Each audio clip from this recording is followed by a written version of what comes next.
I'm Labake from Start of Mentorship Hub, and this is Business 101. So today we're talking about why your business exists. So why does business exist in the first place? Business exists for certain reasons, yeah.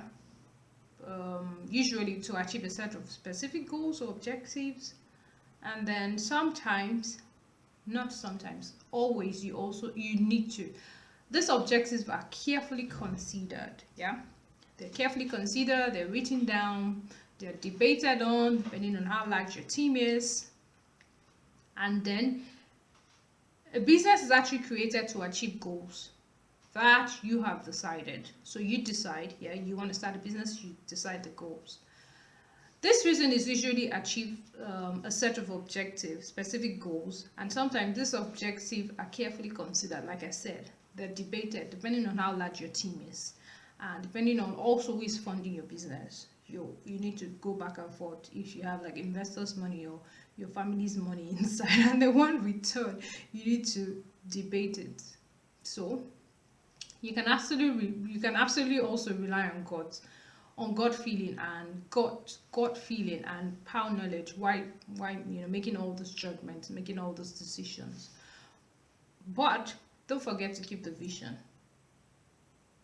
in consideration at all times. You should never lose sight of your long-term goals at the expenses of short-term.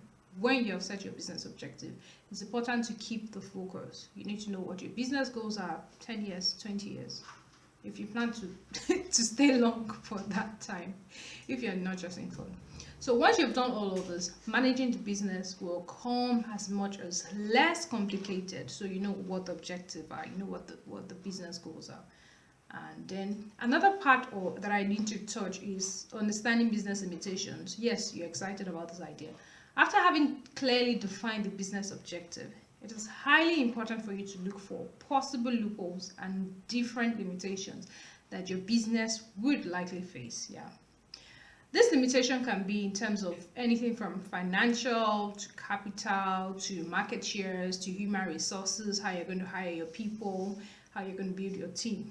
The second most important principle is for you to come to terms with the limitation before beginning the business operations. So I know that my business is an online platform. Yes, of course, I'm going to have real conversations with people, but there are certain limitations. Other limitations, for your business could be resources, could be the number of, how you employ your people. You need to make a list of all those constraints and manage your business right from the start in a manner that will allow you to fit within those constraints. So it could be limitation. You could have 100,000, naira budget. You shouldn't go, within that budget. You need to know all the constraints. You need to know how many people you're going to hire.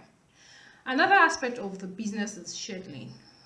One of the purposes of schedule is to detect, when each and every step of the business process and activities need to begin and when it needs to end. In addition to this, they also helps you to pinpoint, the parts played by everything. So when marketing is supposed to come in, when you're supposed to do your branding, you need to know when all of this is involved. And then the scheduling actually helps you to put a time frame to it. Yes, when you talk about project scheduling, but this is a business project. Okay, so this actually helps you to simplify the job, as an entrepreneur, in terms of monitoring the workload and making sure that the business goals are being met in a timely fashion. So when you know that for this certain month we need to do our product pricing, we need to do marketing, you're not going to wait like 1 year, yeah, before you do your marketing. That's too long, depending on how big your business is.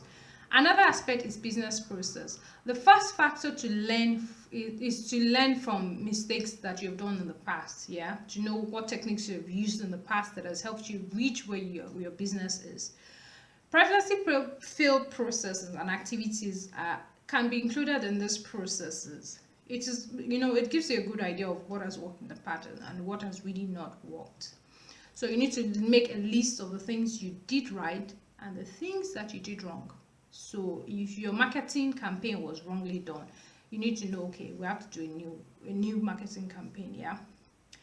You need to also list, the changes, the improvements in the current process, the operational requirement. If you're going to need like 100 people on your team, that's quite a lot. If you're going to need just 2, or if you're going to need just 1. After you've refined, you've refined all those changes and all these limitations and what has worked for you and what has not worked. Another aspect that is very, very important in establishing a business is scope management. Yes, in project management, there's what you call scope script, when you give a client. But we're not going to that. The very first step for you to make sure that you have all the requirements for fulfillment for short-term goals and also different current business goals. So you need to know what your long-term goals are. You need to know what your short-term goals are. Each of the business processes need to also have a strict list of objectives along with different limitations being faced. Okay, for instance, your branding needs to be done in a certain stage, yeah? Followed by product design, followed by your marketing, followed by what else? Followed by hiring, all those things. They have to be, timeline and scope. You cannot start your marketing campaign when you have not decided what to sell. Yeah, I see a lot of people do that, just say, oh, put on a Facebook ad, and then, they come back and there's nothing on your page for you to sell. That's no, don't do that. You also need to, keeping all those things in mind, you need to know what your stakeholder requires. Stakeholder, yes, steak, like steak meat. But it's not steak meat. Stakeholders is actually like the important people who your business is actually there for. So you have to talk about your customers, your shareholder. So this is business fundamentals. I'll see you at the next class. We actually